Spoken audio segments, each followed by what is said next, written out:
Alhamdulillah nahmaduhu wa nasta'inuhu wa nastaghfiruh wa na'udzu billahi min syururi anfusina wa sayyiati a'malina man yahdihillahu fala mudilla lahu wa man yudlil fala hadiya lahu asyhadu an la ilaha illallah wahdahu la syarika lah wa asyhadu anna muhammadan abduhu wa rasuluhu la nabiyya ba'da. Allahumma shalli wa sallim ala sayyidina wa maulana Muhammadin Sayyidina wa maulana Muhammadin wa ala alihi wa ashabihi wa man tabi'ahu hudah. Rabbi syrah li sadri wa yassir li amri wahlul 'uqdatam min lisani yafqahu qawli. Subhanaka la ilma lana illa ma 'allamtana innaka antal alimul hakim. Amma ba'du. Bertal mukarramin, para alim ulama, para guru, para sesepuh dan tokoh masyarakat, aparatur pemerintahan yang berkenan hadir, Pak RT, Pak RW, Pak Lurah kalau ada, lebih khusus hadir pula di tengah kita Romo Kiai Fadlan dari Jombang, Jawa Timur, Ustadz Mukhlis Khair beserta keluarga, hadirin hamba-hamba Allah yang dimuliakan.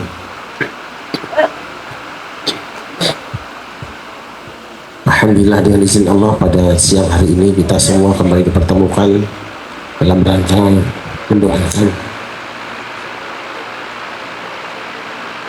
anak-anak kita yang baru dihitan. Ini hitannya satu apa dua sih? Satu.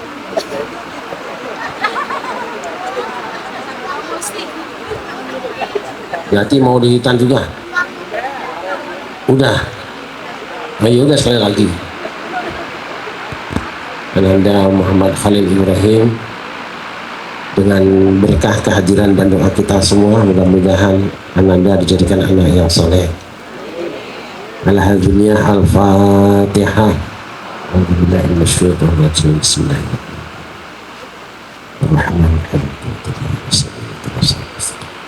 Suratul ladzina an'amta 'alaihim. Hari ini juga kita diminta mendoakan majelis taklim Batawis Sa'diyah. Tentu kita berharap moga-moga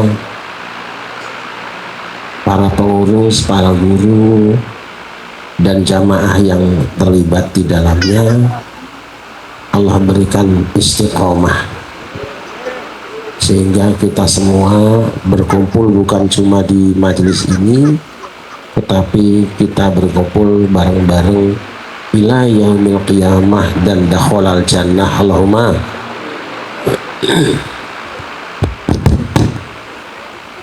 Hamba-hamba Allah yang dimuliakan,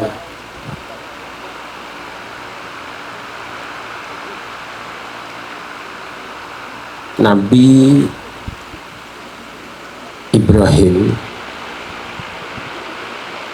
dapat dawuh dari Allah Subhanahu wa Ta'ala pada saat beliau berusia 80 tahun.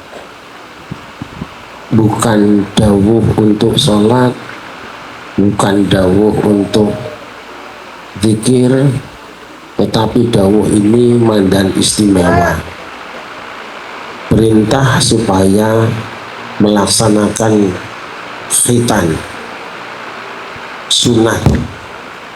Ini menurut saya kalau bisa kipasnya dimatikan saja supaya tidak berisik, dan saya alergi kalau AC mungkin saya nggak apa-apa.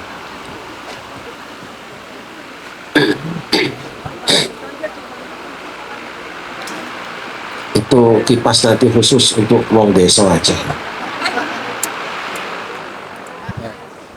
Nah, ternyata yang bisa mematikan ibu-ibu.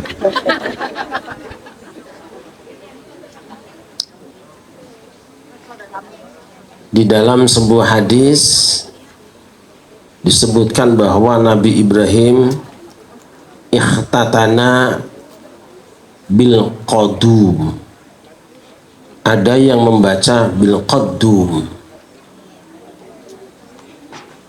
Qadum dan qadum ini beda artinya. Yang satu berarti daerah namanya qadum, yang satu qadum itu artinya kampak. Kita bisa membayangkan ada orang umur 80 tahun disuruh sunat. Kira-kira kalau ibu-ibu punya suami yang belum disunat, kemudian umur 70 tahun diundang sunatan massal, kira-kira suami dikasih enggak? Diizinkan nggak ikut sunatan massal? Ibu-ibu nggak bisa menjawab, malah nutup mulut, sebab dia membayangkan sesuatu. Namanya umur 80 tahun itu ya bukan sunatan, tapi motong lele jumbo.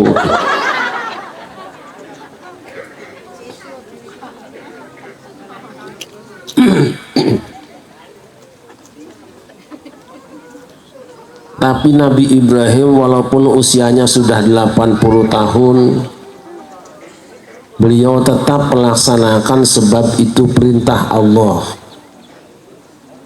Artinya apa ibu-ibu? Kalau sudah perintah Allah, sudah tuntunan Rasulullah, walaupun tidak enak, walaupun tidak populer, tetap kita kerjakan. Akhirnya Kanjeng Nabi Ibrahim setelah mengkhitan diri dan keluarganya, mengundang seluruh masyarakat untuk melakukan vaksin sunat. Dalam kebijaksanaan dan kebijakan beliau, barisan itu dimulai dari yang tua, yang muda belakang. Beliau berjalan ke satu kampung yang lain, sementara di kampung itu disiapkan tukang sunat tersendiri. Jadi RW 1 tukang sunatnya siapa, RW 2 siapa, RW 3 siapa. Yang pasti di masing-masing RW ada tukang sunat. Sunatnya bantalannya batu besar, alat potongnya kampak. Yang biasanya buat mencuci batu besar itu sekarang buat bantalan si otong. Kampak yang biasanya buat nebang pohon sekarang buat nebang. Fasih banget nyebut si otongnya.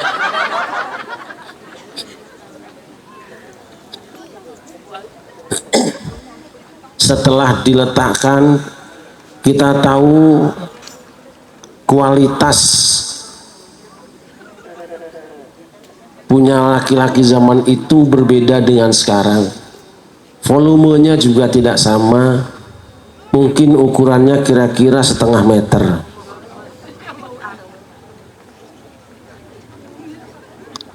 Ibu-ibu tidak usah membayangkan yang tidak-tidak, bahwa ada 1/2 meter hadir malam Jumat, tidak usah.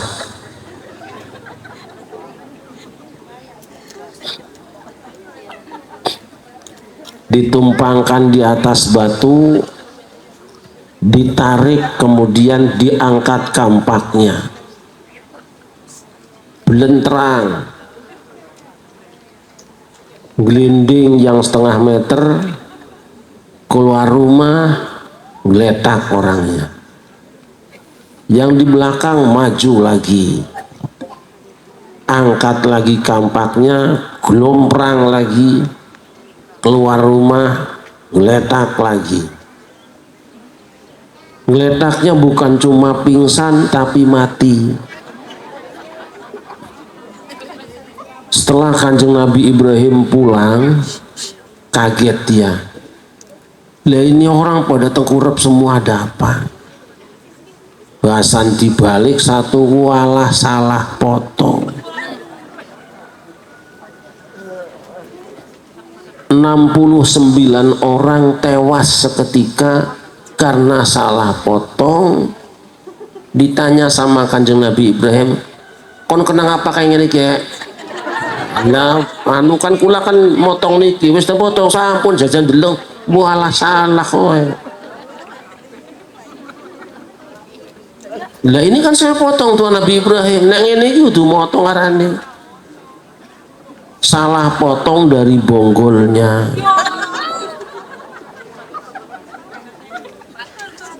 Bukan gitu mas, tarik nih cucuknya doang. Lah ini kalaupun selamat hidup juga bininya marah-marah mulu.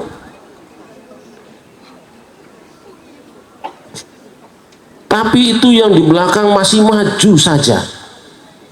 Udah tahu temannya mati masih ngantri saja.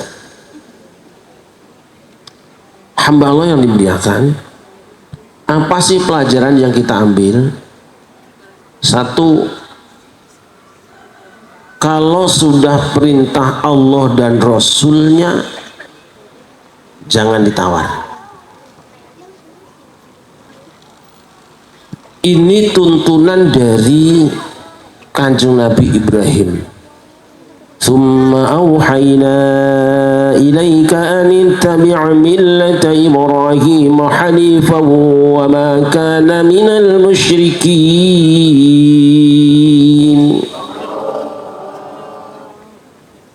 Oh ya, mumpung ingat saya minta didukung ibu-ibu.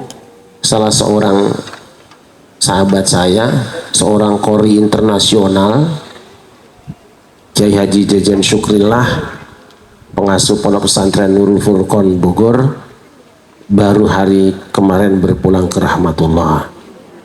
Inna lillahi. Nah, kita doakan mudah-mudahan Allah menerima semua amal ibadahnya, mengampuni semua dosanya, disabarkan keluarganya, dan beliau ditempatkan di tempat yang mulia di sisi Allah Subhanahu wa Ta'ala. Khususan Garuhi Ki Haji Jajan Syukrillah. Al-Fatihah. A'udzu billahi minasyaitonir rajim. Bismillahirrahmanirrahim. Alhamdulillahirabbil alamin arrahmanir rahim maliki yaumiddin. Iyyaka na'budu wa iyyaka nasta'in. Ihdinas siratal mustaqim. Siratal ladzina an'amta 'alaihim ghairil maghdubi 'alaihim waladdallin. Ketika seorang muslim berikrar mengucapkan asyhadu alla ilaha illallah wa asyhadu anna muhammadar rasulullah, itu dia sebenarnya sudah berkomitmen satu, tidak ada Tuhan kecuali Allah, berarti tidak ada dawuh yang wajib dipatuhi kecuali firman Gusti Allah. Ketika kita berikrar wa asyhadu anna muhammadar rasulullah, dan aku bersaksi bahwa Nabi Muhammad itu utusan Allah, kita yakin bahwa apa yang Allah titipkan ke beliau disampaikan kepada kita, maka kita tidak akan melakukan apa-apa ibadah kecuali yang dicontohkan oleh baginda Nabi besar Muhammad sallallahu alaihi wasallam.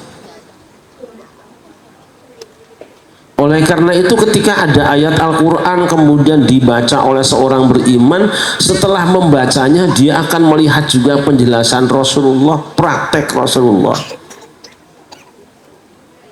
Di Al-Quran wa aqimus sholah wa atuz zakah, dirikan sholat, tunaikan zakat. Lah sholatnya piye, zakatnya piye? Kalau mau sholat, shollu kama ra'aitumuni usolli, sholatlah sebagaimana kamu melihat aku sholat. Jangan sholat tapi tidak sesuai dengan sholatnya Rasulullah. Saya tidak bermaksud menyalahkan siapa-siapa, Tapi memang sejak 10 tahun terakhir ini banyak sholat yang aneh-aneh. Umpamanya bangun dari sujud, bangunnya ngepel, itu aneh.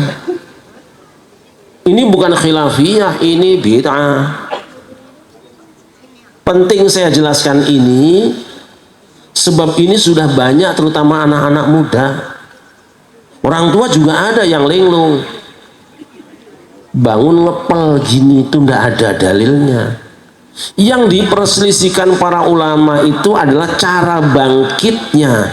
Ada yang bangkitnya bertumpu di atas lututnya, tangan numpang di atasnya. Ada yang tangan tumpu di lantai sajadah kita, kakinya tidak nempel gitu. Itu yang diperselisihkan. Nah, bagi mereka yang mengatakan bahwa tangannya bertumpu di lantai, itu yang diistilahkan dengan al-ajin, kal-ajin, seperti orang yang ngoleni tepung. Maksudnya apa? Posisi tangannya bukan tangannya ngepel. Ini penting saya jelaskan supaya jangan orang seenaknya rubah-rubah sholat kita yang ada ngaku bener. Jadi cuma dua, ada yang bangkitnya bertumpu di atas tangan, ada yang bertumpu di atas dengkulnya, lututnya. Nah, yang bertumpu di atas tangannya seperti ini, itu yang digambarkan oleh muhadis kal-ajin, seperti orang ngoleni tepung. Bukan ininya, tapi posisi badan dan tangannya napak di bawah. Dah, nggak usah banyak-banyak, nanti rame. Jadi sholatnya bangsa Indonesia sudah benar. Ngaji di kediaman Kiai Fad, apa namanya, Kiai Fadlan, dibunyainya mulang ngaji, ya itu yang benar.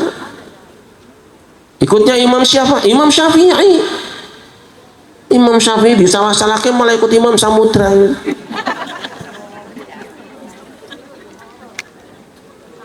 Ya. Ini ngajinya santai ya Bu ya. Santai apa mau cepet-cepet? Biasanya ibu suka kuat lama kan? Iya. Ini pikirannya jangan mana-mana, ngaji.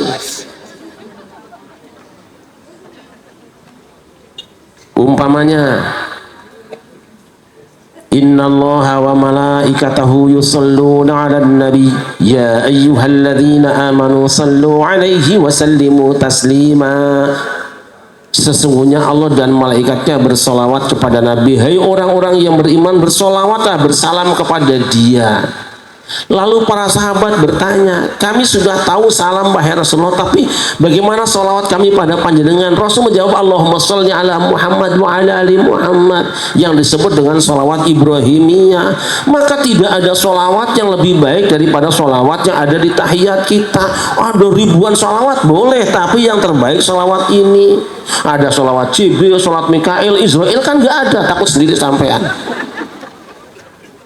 Boleh, selawat Fatih boleh, tapi yang terbaik adalah salawat Ibrahimiyah. Maka kita kalau mau wiridan, baca munajat, baca doa, yang paling benar ya Allahumma sholli ala Sayyidina Muhammad wa ala ali Sayyidina Muhammad kama shollaita ala Sayyidina Ibrahim wa ala ali Sayyidina Ibrahim wa barik ala Sayyidina Muhammad wa ala ali Sayyidina Muhammad kama barakta ala Sayyidina Ibrahim wa ala ali Sayyidina Ibrahim fil alamina innaka. Itu sholawat terbaik. Jangan yang lain-lain, bukan tidak boleh. Itu dulu, nanti kalau selesai baca itu kamu masih hidup, silahkan. Tuh. Orang yang beriman sudah berkomitmen mau baca doa. Doa itu juga ada tuntunannya dari Allah dan Rasulnya. Ojo ngarang dewek. Urung karuan bener tongane. Nggih. Ini ada orang Jawa nggak sih? Nah, dulu cangkemnya kandel-kandel ya Jawa kabeh kowe. Itu yang kita baca. Dilarang baca hizib nasor tidak, hizib khafi tidak, saya juga hafal itu. Apa hizib andurun boleh? Boleh. Mau rotib atos, rotib alawi, rotib hajar, rotib bakar boleh, nggak masalah. Tetapi ketahuilah, seorang yang beriman tidak akan melangkah meninggalkan Quran dan Sunnah Rasul sebelum keduanya diamalkan. Setelah itu monggo dibaca. Sallallahu alaihi Nabi Muhammad. Itulah makna la ilaha,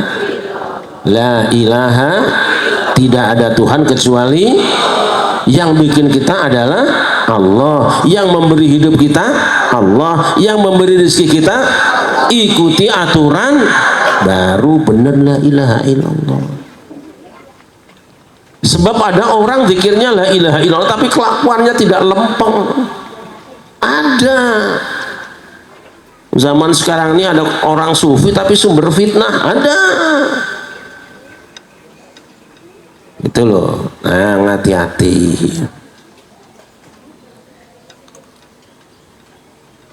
Jam 1.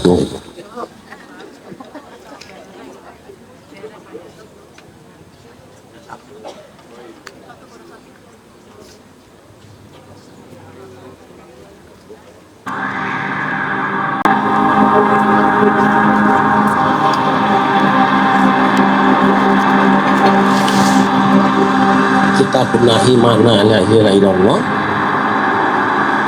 maka bacaan kita, referensi kita adalah firman Allah.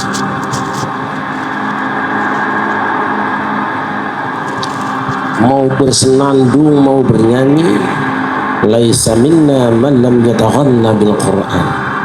Bukan umatku yang tidak bersenandung dengan Quran.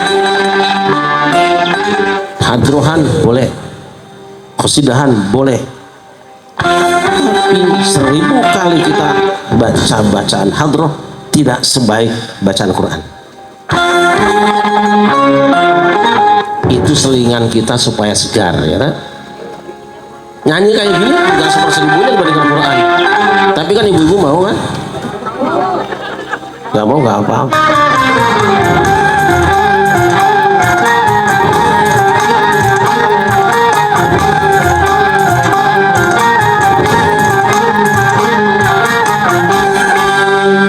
Katakan Tuhan itu satu, Tuhan tempat menyembah dan tempat meminta. Katakan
selain Allah,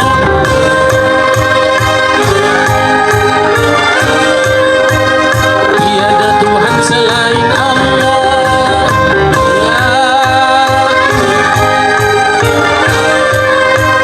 tiada Tuhan selain Allah,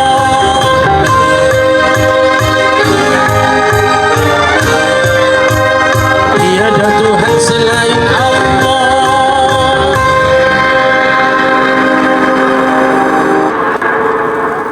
Enak ya? Coba. La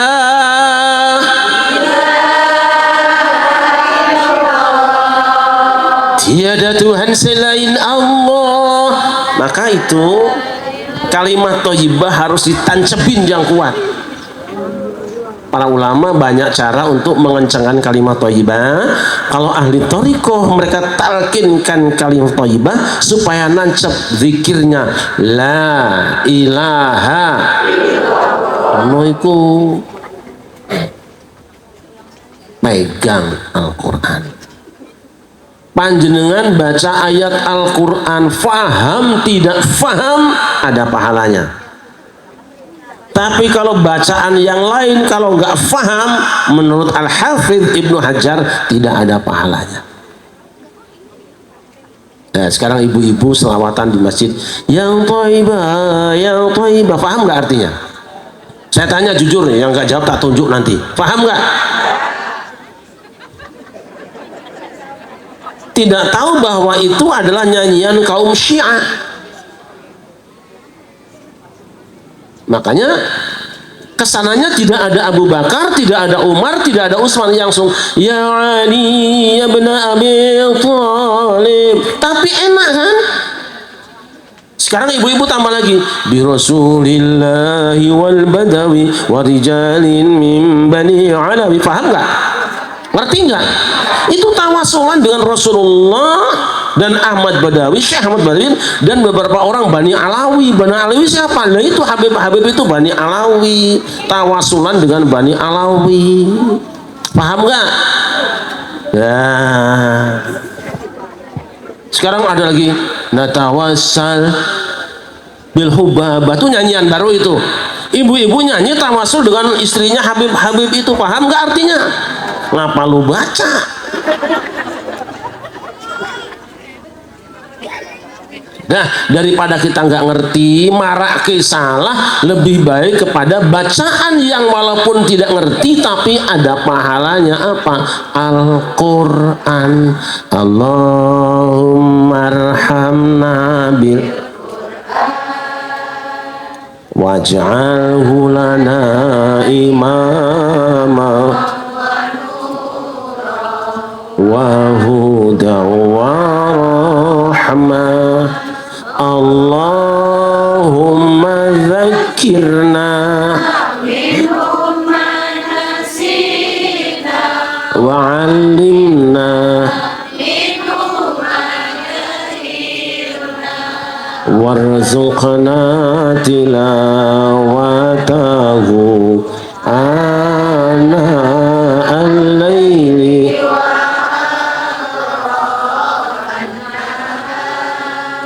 waj'alhu lana hujjatan ya rabbal alamin.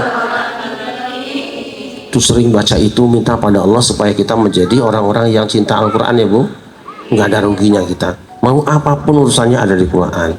Nah termasuk siang ini kita mendoakan Muhammad, baca Muhammad. Dari pagi belum hafal ya satu nama ini. Mudah-mudahan menjadi anak soleh. Ibu pengen punya anak soleh kan? Pengen? Yang tidak jawab mudah-mudahan tidak punya anak soleh. Pengen punya anak soleh? Pengen punya anak solihah? Kalau pengen punya anak soleh, perawan ibu kawinkan dengan si soleh. Besok punya anak namanya anak. Kalau ibu punya bujangan kawinkan sama si solihah. Punya anak waduh namanya anak solihah.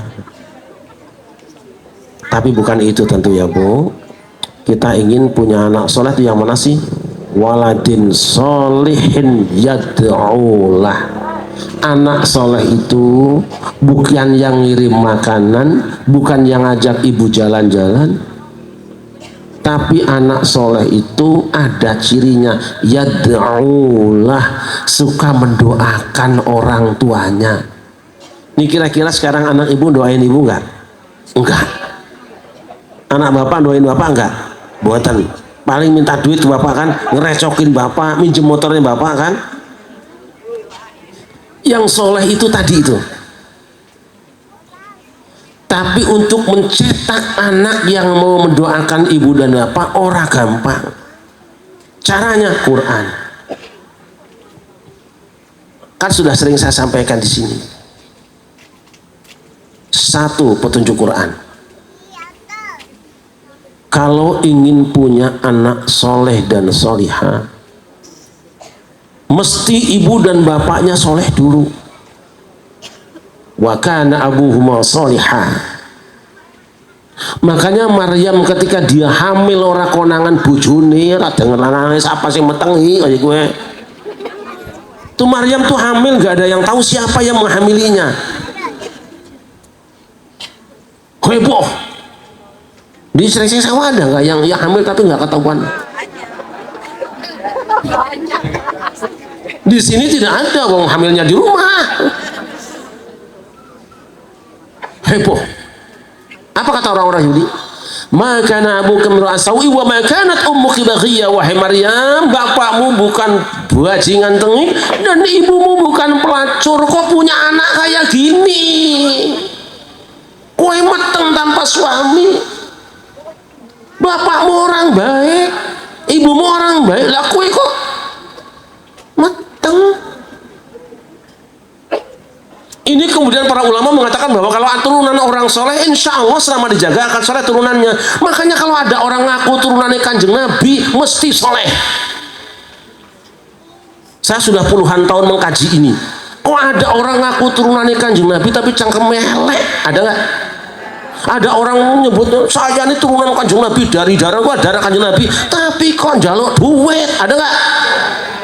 Tapi kok ngerebut bojo orang? Ada nggak? Tapi ada yang mabok? Ada nggak? Silahkan kunjungi penjara, di sana ada beberapa orang yang ngaku cucu Rasul masih ada di penjara gara-gara narkoba. Cek.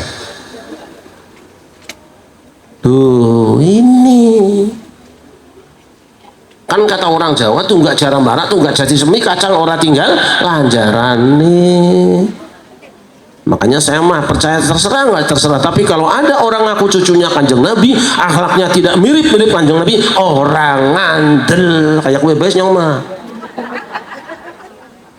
Sebab apa? Tidak pernah ada ayam ngeong-ngeong, tidak pernah ada kambing menggonggong. Nggih, benar. Nah, maka tidak usah ribut sekarang pamer nasab ora jelas. Orang belum ribut isu nasab itu udah selesai nulis dari dulu. Karena apa? Orang-orang mengkaji nasab berdasarkan apa? Berdasarkan DNA dan buku-buku. Syarif Rahmat tidak menggunakan DNA dan buku-buku, tapi cukup dengan perilaku. Sallallahu Muhammad. Sallallahu Muhammad. Hamba yang dimuliakan.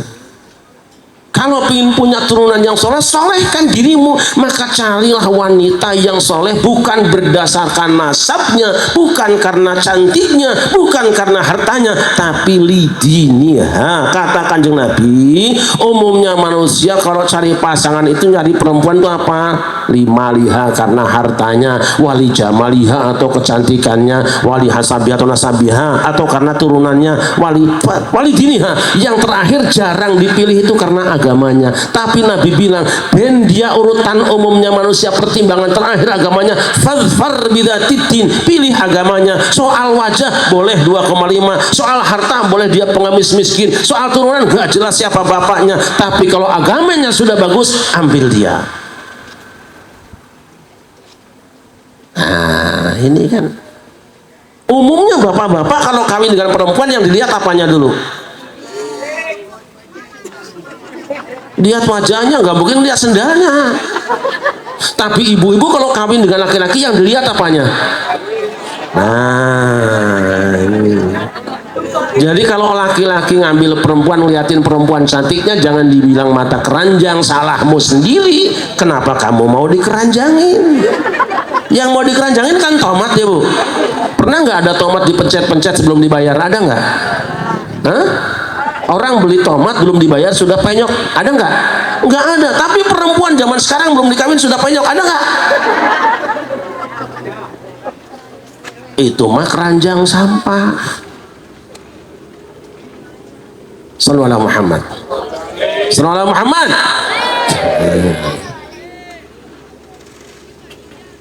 Satu syaratnya beriman. Jangan kawin sama orang tidak beriman. Yang kedua, nikah dengan wanita yang solihah.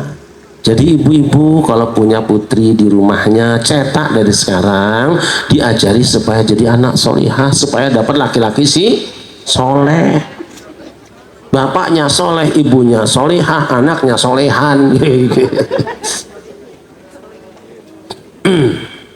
Hamba yang dimuliakan, selawatan ya. Ini nanti jam 10:30 kita sudah udah lewat ya.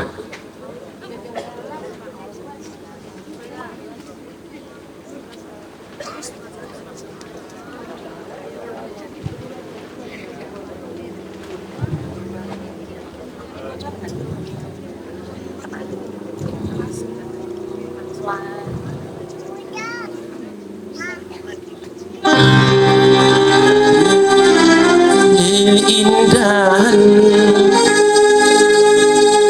yang tanpa oleh mata, itulah perhiasan dunia.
Semua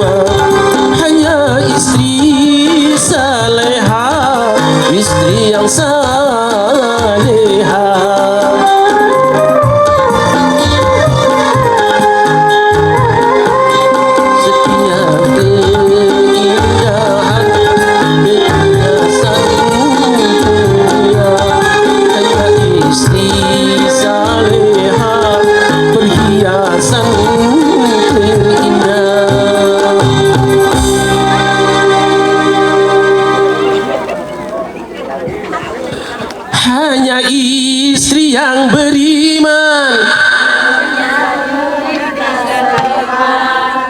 dalam tiap kesusahan selalu hanya istri yang saleha yang akan tetap setia bahkan sampai. Masya Allah. Jangan lupa tonton di YouTube Bisikan Roma bersama Syarif Rahmat. Insya Allah minggu ini. Hamba yang dimuliakan, kuncinya itu. Istri solehah kayak apa sih?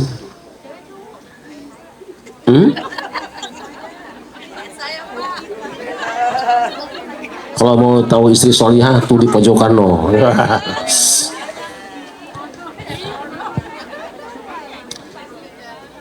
Cirinya nggak banyak kok.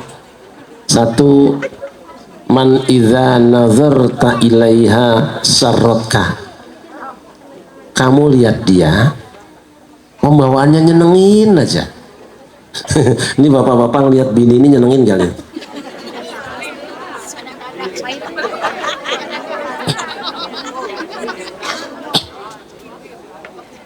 Monggo Kanjeng, ini Kanjeng Pangeran Soeharto, alhamdulillah sugeng rawuh monggo. Saya merasa punya orang tua lagi di sini, alhamdulillah nih. Ya ini pada suka tuh nggak pernah bedakan orang. Dia nih Kanjeng tapi masya Allah. Oke. Monggo Pinara di sini monggo. Sebetulnya kursinya buat beliau lah, saya tuh lebih seneng.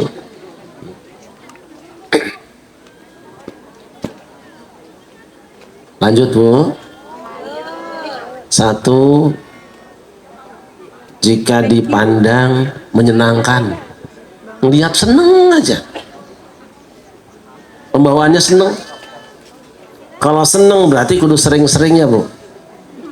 Nah, sebaliknya juga suami yang baik juga begitu, dilihat sama bininya nyenengin. Ini ibu, punten, melihat suami ibu seneng gak sekarang? Nggak ada. Jadi udah nggak punya kesenangan. Kesian di lo.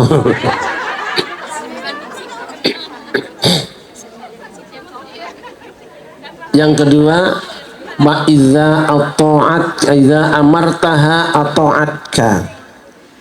Jika kamu suruh apa saja mau dia.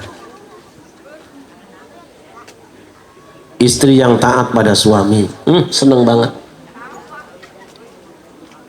Ibu masih mau nggak disuruh-suruh sama suami? Oh patuh, Bu belanja ke Tanah Abang, semangat.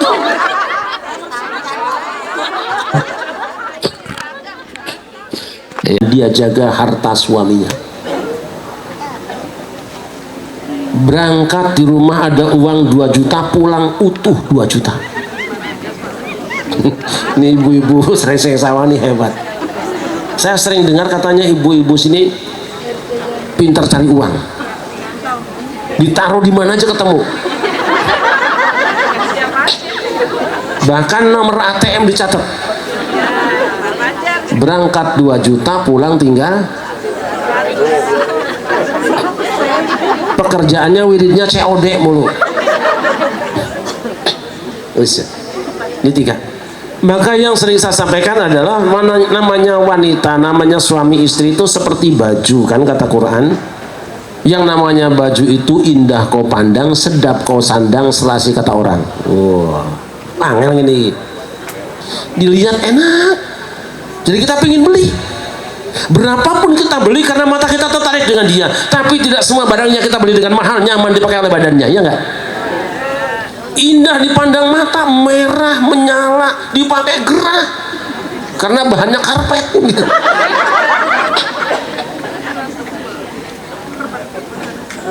Coba ibu ya, kalau mau beli jangan cuma pandangan mata, sebab pandangan mata itu berdusta. Kayu di air bagaikan bengkok padahal dia lurus semuanya. Kita selama ini tergoda dengan penampilan orang, tergoda dengan pandangan lahir. Wes, kita rampungkan saja. Istri yang solehah 3 cirinya ya.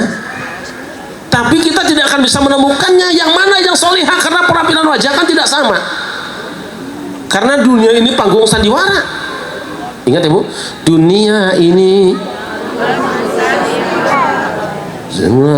semuanya ada.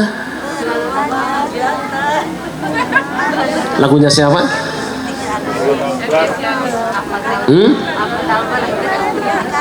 Kalau panggung sandiwara berarti sementara dan banyak tipu daya. Waktu pacaran sama Mas, aku kan tidak mencari apa-apa, yang penting kos dia pret lah. Kata lakinya, aku juga nggak melihat wajahmu kok, yang memang sudah cantik itu. Tapi aku tahu kau wanita berbudi. Alah.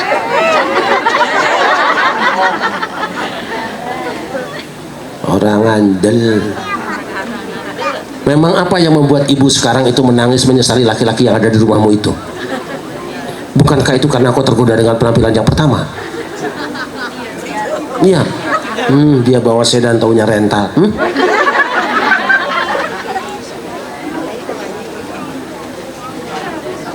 Silahkan masuk. Saya nggak kenal siapa nih.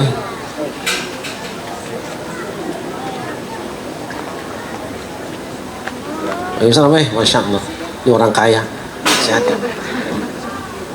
Pas dulu, pas di dalam. Moga. Iya, istrika sama istriku di situ.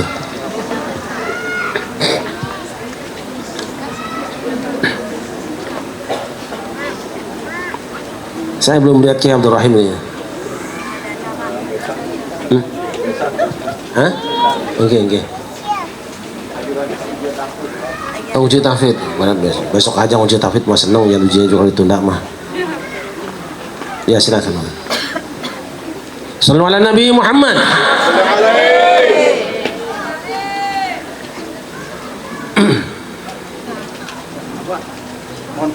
Kemana? Lu kemana tak? Maaf ya. Malam di Pamit Tamami. Diundang Pamit Tamami Bang Roma, tapi saya diundang. Siap. Besar. Nanti malam tuh ada undangan Roma Irama di Fahmi Tamami Studio. Cuma saya kayaknya ada acara yang lain. Bu, saya tanya, ada nggak orang hari ini yang pahalanya lebih besar dari Roma Irama? Itu. Tabligh akbar yang datang paling 10.000 orang. Tapi yang pengajian dengan lagunya Roma Irama berapa juta? Itu lagu Solihah tadi itu, Salehah tadi. Ada nggak 1 juta kali putar? Lebih, puluhan juta kali. Yang dengerin berapa orang dapat nasihat. Makanya kalau ada orang jelek-jelekin Roma Irama, gue bilang dancok lo. Saya nanya, berapa banyak beliau nasihat dan berapa banyak orang yang dapat nasihatnya, berapa banyak orang yang bisa makan menyanyikan lagunya, berapa orang yang naik haji, berapa banyak orang masuk Islam lewat musiknya Roma Irama. Betul. Tapi ibu senang nggak lagu Roma? Senang nggak sama Roma? Jangan tuh laki orang. Senang lagunya. Tuh. 2, kalau ingin punya anak soleh dan solihah, sadari bahwa istrimu itu sawahmu, suamimu itu tukang maculmu. Sadari. Itu kalau ada sawah dan petani yang aktif bergerak, itu petaninya apa sawahnya? Yang turun naik paculnya apa sawahnya? Jangan ngeres pikirannya.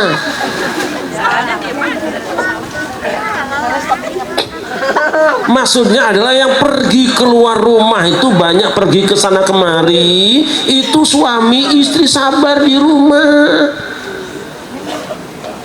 Bukan tidak boleh, tapi jangan sampai suami pulang istri kagak apes. Bisa ada jemputan. Istri merawat rumah karena apa? Pendidikan anak yang paling berhasil 70% di tangan istri, bukan suami. Saya punya anak, alhamdulillah pinter semua, sukses semua. Bukan ini itu, perempuan itu yang ngurusinnya di rumah. Mulai dari kursus melukis gitu, kursus musik, kursus bahasa, itu ibu yang ngurusin, suami mana sem. Maka ibu harus banyak di rumah. Memanage rumah tangga adalah istrinya. Suami yang keliling sebagai duta keliling, tapi istri sabar di rumah. Sekali-kali mah diajak juga, kan nggak apa-apa. Ya, sekali-kali. Yang kedua, akan panen sawah jika sawahnya subur. Maka tugas sawah sekarang adalah menerima siraman air hujan. Maka sawahnya jangan ditutup pakai genteng, jangan tutup pakai seng, biarkan air hujan curahkan ke hatinya. Apa air hujan? Alladzi ja'ala lakumul arda firasyan was samaa'a binaa'a wa anzala minas samaa'i maa'an fa akhraja bihi minas thamarati rizqan lakum fala taj'alu lillahi andadan wa antum ta'lamun. Allah menurunkan air hujan ke bumi, artinya apa? Bumi kemudian jadi subur, menumbuhkan pepohonan dan buah-buahan yang bisa dinikmati. Bumi adalah hati manusia, bumi adalah ibu-ibu semua. Air hujan itu adalah Al-Quran. Tiap hari baca Quran, dengarkan nasihat Quran supaya subur hatimu, lapang dadamu, bukan subur badanmu, sempit hatimu. Air hujan itu wahyu Allah. Jangan menolak hujan. Ini ibu-ibu maunya sekarang hujan apa enggak? Mau hujan sekarang apa enggak? Tapi butuh dengan air enggak? Nah itu dia. Kadang-kadang kita butuh dengan tuntunan Al-Quran, butuh dengan berkah Quran, tapi enggak mau dengar nasihat Quran. Kenapa? Tersinggung melulu. Kata Quran makanlah sedikit, kita makannya. Kata Quran jangan sering tidur, kita tidurnya. Kata Quran jangan marah, kita sering tersinggung melulu. Tapi butuh syafaat Quran, tapi apa yang dinasihatkan Quran tidak kita amalkan. Umpamanya, ya ayyuhal muzammil qumil laila illa qalilan nisfahu aw inqus minhu qalila aw zid alayhi warattilil qur'ana tartila. Hai orang yang berselimut, bangunlah kalau malam hari. Yen wengi aja turu, lamun penting tongolor sia. Illa qalila, kecuali sedikit. Boleh tidur tapi jangan banyak-banyak. Kurang apa Quran menjelaskan? Tapi prakteknya kita sedikit tidur apa banyak tidur? Sedikit, cuman sedikit-sedikit tidur. Sedikit-sedikit akhirnya bangun tidur, bangun lagi, bangun. Nah udah sampai sekarang nggak bangun-bangun kan Mas Sur?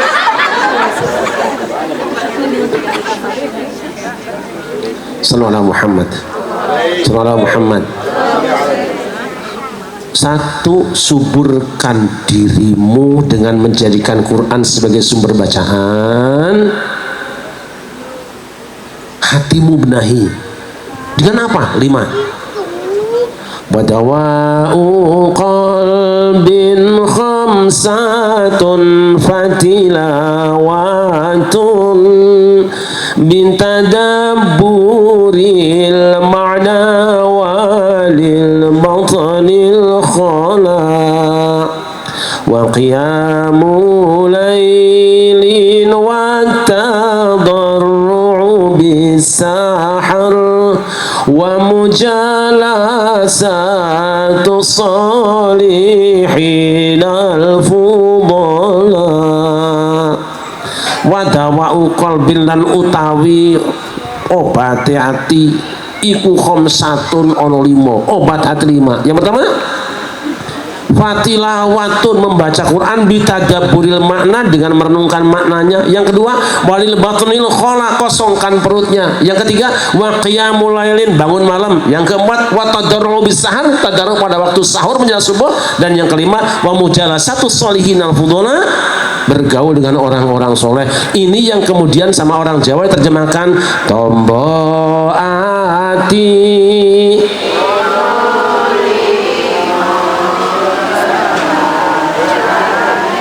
Alah, jangan dimang perkara nih, satu perkara soal si Vina aja nggak selesai kok.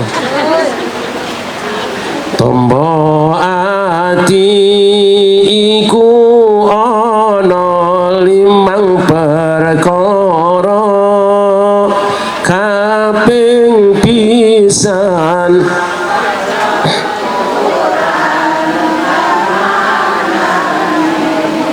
kaping pindho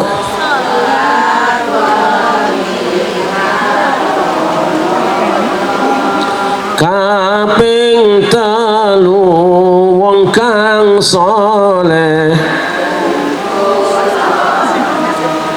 kaping papat zikir wangi, kaping lima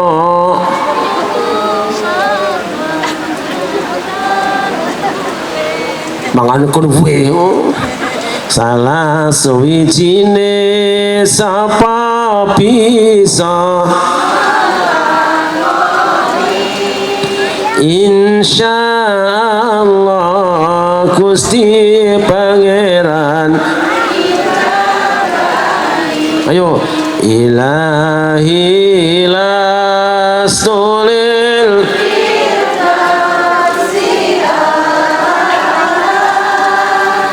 wala aqwa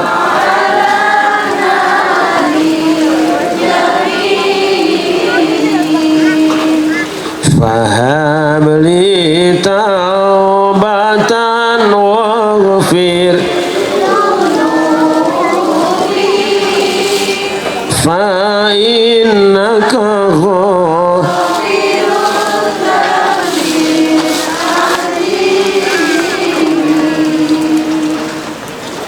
Yang ketiga, kalau ingin punya anak soleh dan solihah, jangan beri mereka makan barang yang haram.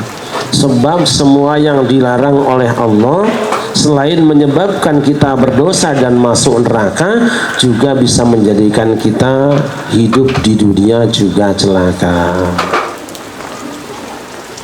Kenapa mencuri itu haram?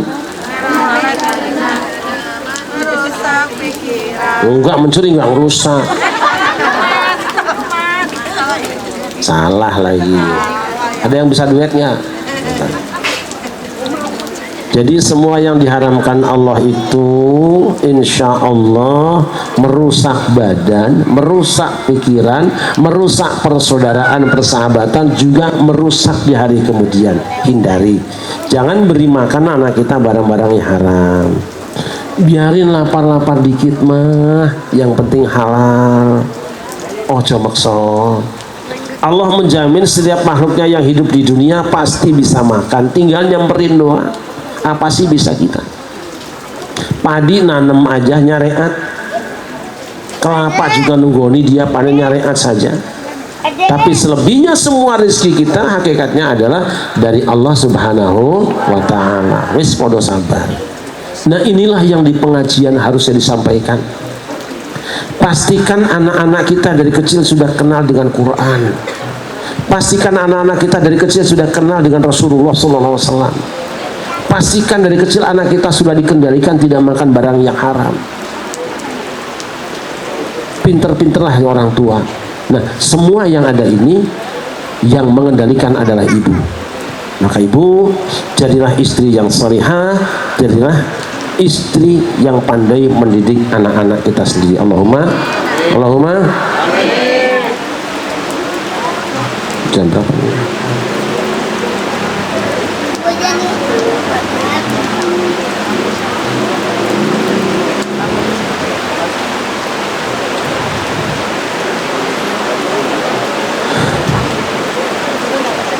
Astagfirullahaladzim.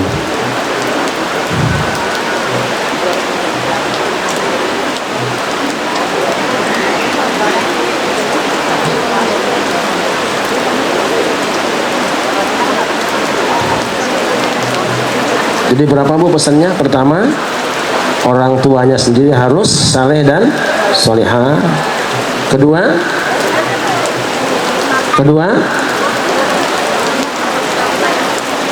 anak-anak kenalkan dengan Quran, kenalkan dengan Al-Quran dan Sunnah Rasul. Yang ketiga, jangan makan barang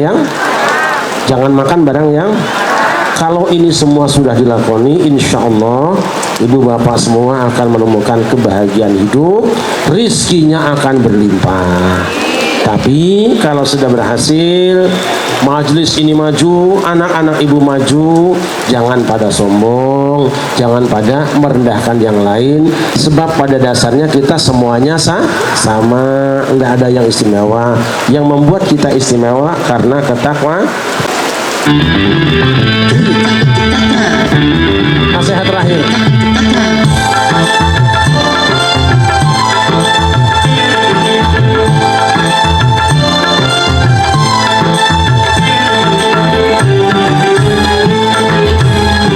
Kalau nggak cukup boleh ibu naik sini boleh.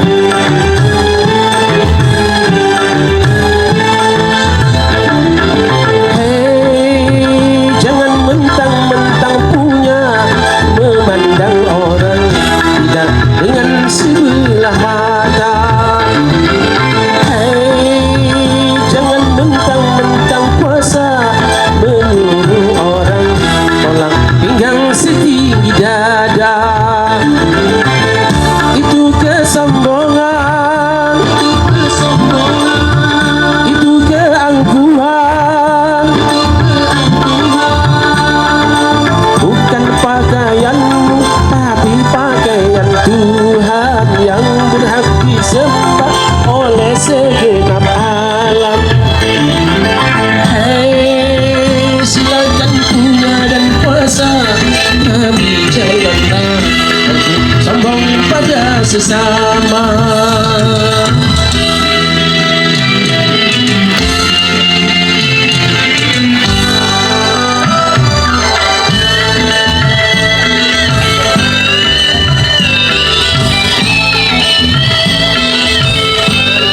salah sendiri kenapa duduk di belakang.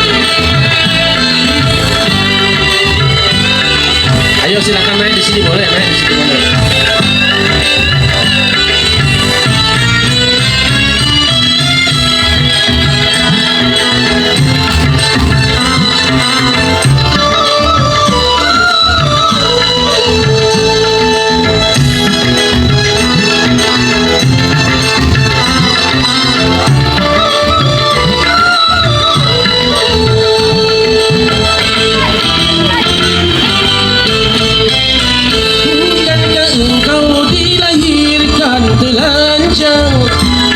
Sehelai benang,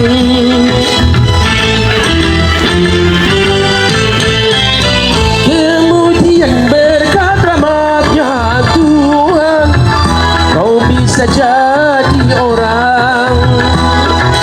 Tak maukah, tak sadarkah, kau kira dirimu siapa?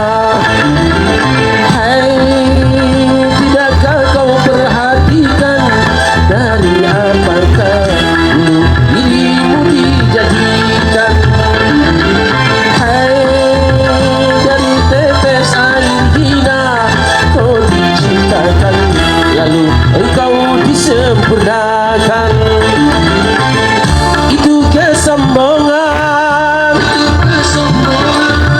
itu keangkuhan, tak pantas kau sandang sebagai seorang insan yang tiada daya tanpa kehendak Tuhan. Silakan punya dan kuasa, tapi janganlah aku sombong pada sesama.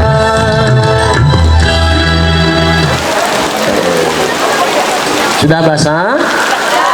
Sudah basah? Ya sudah. Saya ingin mengundang mantan pacar saya untuk baca sholawat bareng sini. Ayo, nggak apa-apa, ini untuk acara anak saya di sini.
Demikian mudah-mudahan berkah